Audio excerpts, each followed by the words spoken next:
이렇게 간부 식당을 장악한 백종원은 비 오는 날은 채소값이 떨어진다는 걸 알고 군 트럭을 시장으로 몰고 가서 배추를 잔뜩 사와서 부식비를 절감했고요. 또 절감한 부식비로 식당용 뚝배기를 들여서 군대 최초로 1인 뚝배기 메뉴를 제공하면서 부대원들을 토실토실 살찌웠죠.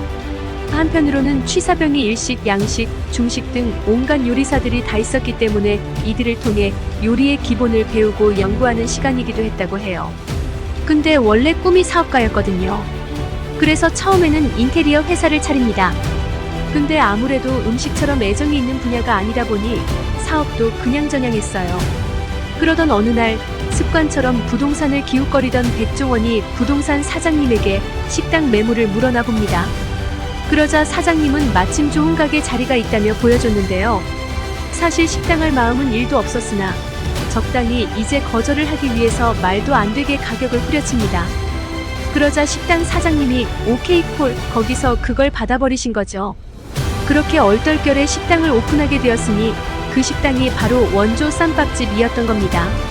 사실 백종원 대표는 쌈밥을 별로 안 좋아했었대요.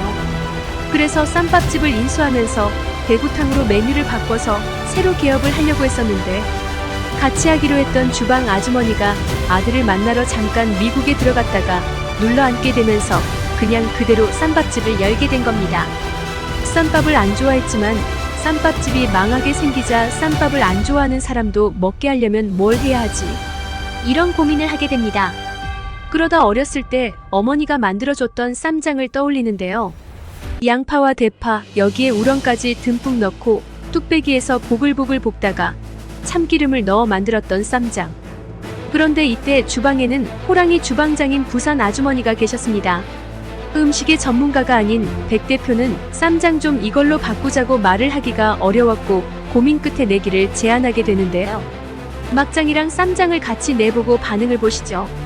며칠을 고민 끝에 만든 쌈장 두말할 것도 없이 히트 메뉴가 되었고 다음부터는 부산 아주머니에게 더 당당히 요구를 할 수가 있었습니다. 오징어, 조갯살, 우렁살 등의 갖은 해물을 넣은 해물쌈장은 원조 쌈밥집의 시그니처가 되었죠. 또 한 번은 고기 원가를 절감하기 위해서 고기를 얇게 써는 기계를 중고로 들였습니다. 근데 이게 가져와 보니 햄 써는 기계여서 고기가 너무 얇아서 자꾸 말려서 나온 겁니다. 이걸 받은 손님이 아니 이런 대패밥 같은 걸 놔둬러 먹으라는 거냐 하면서 버럭 화를 냈죠.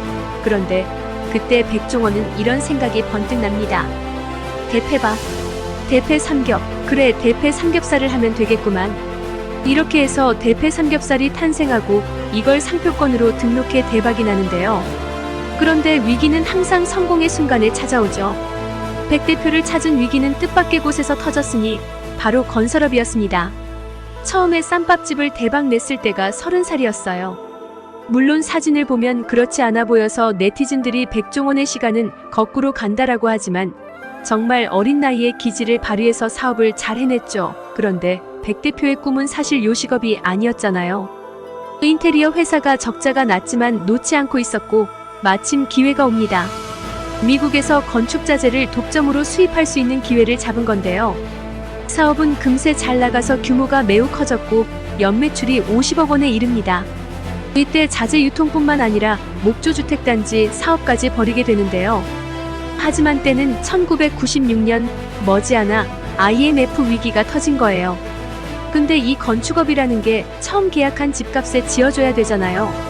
지으면 지을수록 손해가 나는 상황이었고 결국 17억 원의 빚만 떨게 됩니다. 하루아침에 빚더미에 앉은 거죠. 망연자실한 백 대표는 극단적인 생각까지 하고 나를 아무도 모르는 곳으로 가서 생을 마감하겠다 하는 생각으로 어디론가 떠나는데요.